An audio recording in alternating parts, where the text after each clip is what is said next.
ত্রয়োদশ জাতীয় সংসদ নির্বাচন ও গণভোট ২০২৬ উপলক্ষে সারা দেশের ন্যায় নারায়ণগঞ্জেও ভোট কেন্দ্রগুলোতে নির্বাচনী সরঞ্জাম মালামাল প্রেরণ শুরু হয়েছে। দুপুর ১২টা থেকেই নারায়ণগঞ্জ জেলা রিটার্নিং অফিসারের কার্যালয় ও সহকারী রিটার্নিং অফিসার কার্যালয় থেকে স্বচ্ছ ব্যালট বাক্স ও নির্বাচনী সরঞ্জাম মালামাল প্রেরণ করা হচ্ছে। ৭৯৭টি ভোট কেন্দ্রের দায়িত্বে থাকা প্রিজাইডিং অফিসার, রিটার্নিং ও সহকারী রিটার্নিং কর্মকর্তার কার্যালয় থেকে এইসব সরঞ্জাম বুঝে নেন। নারায়ণগঞ্জ জেলা রিটার্নিং অফিসার মোহাম্মদ রায়হান কবির জানান, ভোট কেন্দ্রে স্বচ্ছ ব্যালট বক্স ও নির্বাচনী সরঞ্জাম মালামাল প্রেরণ করা হচ্ছে। নির্বাচনকে অবাধ, সুষ্ঠু ও নিরপেক্ষ করতে প্রতিটি কেন্দ্রে একজন পুলিশ সদস্য ও ১৩ জন আনসার সদস্য কাজ করবে। ৭৫৭টি ভোট কেন্দ্রের মধ্যে ৪৫১টি কেন্দ্র গুরুত্বপূর্ণ। এই ৪৫১টি কেন্দ্রের দায়িত্বপ্রাপ্ত কর্মকর্তার বডি অন ক্যামেরা থাকবে। প্রতিটি ভোট কেন্দ্রে সিসিটিভি ক্যামেরা থাকবে। পুলিশের ২১০০ সদস্য ও আনসারের ১০,৩৬১ জন সদস্য নিয়োজিত থাকবে। প্রতি আসনে ১ প্লাটুন করে নারায়ণগঞ্জে ৫ প্লাটুন র্যাব সদস্য কাজ করবে। এছাড়াও ১৭ প্লাটুন বিজিবি নারায়ণগঞ্জের ৫টি আসনে কাজ করবে। নারায়ণগঞ্জে সেনাবাহিনীর ৬টি ক্যাম্প রয়েছে। নির্বাচনে ১৩,০০০ আইনশৃঙ্খলা বাহিনী মাঠে কাজ করবে। এছাড়াও ১২,০০০ কর্মকর্তা প্রিজাইডিং, সহকারী প্রিজাইডিং ও পোলিং অফিসারের দায়িত্বে থাকবে। আজকে যেটা হচ্ছে, আমাদের অ্যাসিস্ট্যান্ট রিটার্নিং কর্মকর্তা যারা আছেন তারা এই প্রিজাইডিং অফিসারদের কাছে, অর্থাৎ কেন্দ্র ভিত্তিক যে মালামাল, যেগুলো সরঞ্জামাদি আছে, সেগুলো তারা বিতরণ করছে। ৭৯৭টি কেন্দ্রের মধ্যে ৪৫১টি আমাদের গুরুত্বপূর্ণ কেন্দ্র এবং অবশিষ্টগুলি হচ্ছে আমাদের সাধারণ কেন্দ্র। তো গুরুত্বপূর্ণ সেন্টারগুলোতে আমাদের ২ জন পুলিশ সদস্য থাকবে এবং ১৩ জন আনসার সদস্য থাকবে। এই পুলিশ সদস্যের একজনের কাছে আমাদের আর্মস থাকবে এবং ৩ জন আনসার সদস্যের কাছে আর্মস থাকবে। এই ৩ জন আনসার সদস্যের ভিতরে একজন হচ্ছে গিয়ে প্রিজাইডিং অফিসারের নিরাপত্তা রক্ষী হিসেবে কাজ করবে। আর বাদবাকি আনসার সদস্যরা আমাদের কেন্দ্র ম্যানেজমেন্টের জন্য যেটা আইন শৃঙ্খলা, যেটা সেই বিষয়গুলো দেখবে। এই আমাদের প্রতিটি ভোট কেন্দ্রে আছে সিসি ক্যামেরা আছে। এই ৭৯৭টি সেন্টারেই আমরা সিসি ক্যামেরা লাগিয়েছি। এর বাইরেও আমরা যে ৪৫১টি সেন্টারের কথা বললাম, যেগুলো গুরুত্বপূর্ণ, সেগুলো পুলিশ সদস্যদের কাছে বডি অন ক্যামেরা থাকছে।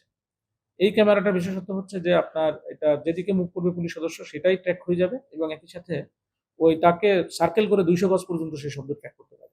এবং এখানে আর্টিফিশিয়াল ইন্টেলিজেন্স ব্যবহার করা আছে। এই সাউন্ডিং গুলো এখানে আপনার অ্যানালাইসিস করে দেখার বিষয় আছে যে বাইরে কোনো ধরনের কোনো ষড়যন্ত্র অথবা এমন কোনো কিছু দুরভিসন্ধি কেউ করছে কিনা, এই বিষয়গুলো ট্র্যাক করার সুযোগ থাকছে। এবং এই বডি অন ক্যামেরাগুলোর যে বিষয়গুলো, এগুলো পুলিশের যে আমাদের নিয়ন্ত্রণ কক্ষ এবং একই সাথে আমাদের নির্বাচন কমিশন এবং প্রধান উপদেষ্টা কার্যালয় থেকে মনিটর করা সম্ভব।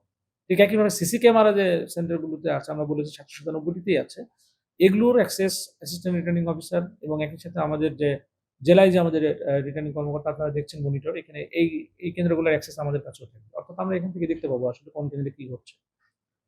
আর আহ, এখানে আমাদের এবারে প্রথমবারের মতো আমরা নির্বাচনী সুরক্ষা অ্যাপস ব্যবহার করছি। নির্বাচনী সুরক্ষা অ্যাপস, এখানে প্রিজাইডিং অফিসার, পুলিশ সদস্য যিনি থাকবেন এবং আমাদের আনসার সদস্য যারা থাকবেন, তারা এই অ্যাপস তথ্য দিতে পারবেন, যে তার ভিডিও করে তারা ছবিও দিতে পারবেন বা কোনো ধরনের কোনো যদি সমস্যা হয় তাহলে মেসেজও দিতে পারবেন তারা, যে নির্বাচন কেন্দ্রে যদি কোনো ধরনের কোনো ব্যত্যয় তারা পরিলক্ষিত করেন যেটা তাদের ক্যাপাসিটির বাইরে, এরকম ঘটনা ঘটলেই তারা তাৎক্ষণিকভাবে আমাদের কাছে সহায়তা চাইতে পারে। এবং সাথে সাথে আমরা এটাতে রেসপন্ড করবো আমাদের আইন শৃঙ্খলা বাহিনী এবং এআরও যারা আছে। অর্থাৎ রেসপন্ডটা আমাদের অল্পতম সময়ের জন্য এটা করা হয়েছে। এটা গেল আমাদের হচ্ছে গিয়ে কেন্দ্রভিত্তিক যে নিরাপত্তার যে ব্যবস্থা। এর বাইরে আমাদের বিভিন্ন এলাকা, বিশেষ করে যে কেন্দ্রের যে ৪০০ গজের বাইরে অথবা আমাদের যে জায়গাগুলোতে জনগণরা ভোট দেন অথবা যে জায়গাগুলোতে এই ভোটার স্লিপ দেওয়া হয়, এই সমস্ত বিষয়গুলো মিলিয়ে, অর্থাৎ পুরো নির্বাচনী আসনগুলো, সমস্ত ৫টি নির্বাচনী আসনগুলোতে যাতে আমরা নিরাপত্তা দিতে পারি, এই জন্য আমাদের অনেকগুলো স্ট্রাইকিং ফোর্স কাজ করবে। এর মধ্যে আপনারা জানেন যে আমাদের সেনাবাহিনীর আমাদের প্রতিটি আসনে কমপক্ষে ৩টি করে প্লাটুন থাকছে এবং অর্থাৎ আমাদের এই প্রায় ১৫টির মতো প্লাটুন বলা যেতে পারে ৫টি আসনে। আমাদের বিজিবির ১৪টা প্লাটুন কাজ করবে ৫টি আসনে, কোনো আসনে ২টা, কোনো আসনে ৩টা, এটা সাইজের উপরে নির্ভর করে। আমাদের র্যাবের ১০টি প্লাটুন কাজ করবে বিভিন্ন সংসদীয় আসনে। এরপরে আমাদের স্ট্রাইকিং ফোর্স হিসেবে আমাদের আনসার ব্যাটালিয়ন থাকবে, তাদেরও ১১টা স্ট্রাইকিং ফোর্স কাজ করবে। আর এর বাইরে যেটা সবচাইতে বড় আমাদের শক্তির বা বিষয়, যেটা মানে আমাদের কাভারেজের যে বিষয়টা, সেটা হচ্ছে প্রতি ১০ থেকে ১১টা সেন্টারে পুলিশের একটা করে মোবাইল ফোর্স থাকবে এবং পুলিশেরও আবার ৩টার মতো স্ট্রাইকিং থাকবে পুরো আসনে, মানে অর্থাৎ একটা করে আসনে তাদের রিজার্ভ সহ ৩টা করে স্ট্রাইকিং ফোর্স থাকছে। সবকিছু মিলিয়ে আমাদের আসলে কেন্দ্র ভিত্তিক যদি আমরা চিন্তা করি এবং স্ট্রাইকিং মিলিয়ে প্রায় ১৩,০০০ আইন শৃঙ্খলা বাহিনী আমাদের মোতায়েন থাকছে। আর প্রিজাইডিং অফিসার বা ভোট গ্রহণ কর্মকর্তার কথা যদি আমরা বলি, আমাদের ৭৯৭টি সেন্টার প্লাস পোস্টাল ব্যালটের জন্য যে আমাদের ৫টি সেন্টার, সব মিলিয়ে এখানেও প্রায় আমাদের ১২,০০০ কর্মকর্তার মতো কাজ করবে। অর্থাৎ প্রায় ২৫ থেকে ২৬,০০০ একটা বিশাল জনবল নিয়ে আমরা এই নির্বাচনটা করছি। নির্বাচন শেষ হওয়ার পরেও, অর্থাৎ কেন্দ্রে যখন ফলাফল ঘোষণা হয়ে যাবে, এই কেন্দ্র থেকে মালামালগুলো আমরা 4টা 5টা বা 6টা সেন্টারে একটা ক্লাস্টার করে একসাথে এটা কর্ডন করে আমরা আবার উপজেলাতে ফেরত নিয়ে আসবো। এবং আপনারা জানেন যে নির্বাচন ফলাফল কেন্দ্রে ঘোষণা হবে, এরপরে সেটা অ্যাসিস্ট্যান্ট রিটার্নিং অফিসারের ওখানে এই আমাদের 8 জন যে এআরও যারা বা অ্যাসিস্ট্যান্ট রিটার্নিং কর্মকর্তা আছেন তারা তাদের অংশটুকু ঘোষণা করবেন। ফাইনালি এই ফলাফলগুলো সমন্বয় করে আমাদের এই ডিসি অফিস থেকে এরপরে আমরা এটা ঘোষণা করব। এভাবে আমাদের এখন পর্যন্ত প্ল্যান, এবং আমাদের যে নিরাপত্তা ব্যবস্থা আমরা এখন পর্যন্ত যতটুকু করেছি এটা স্বাভাবিক সময়ের চাইতে প্রায় 3 গুণের মতো।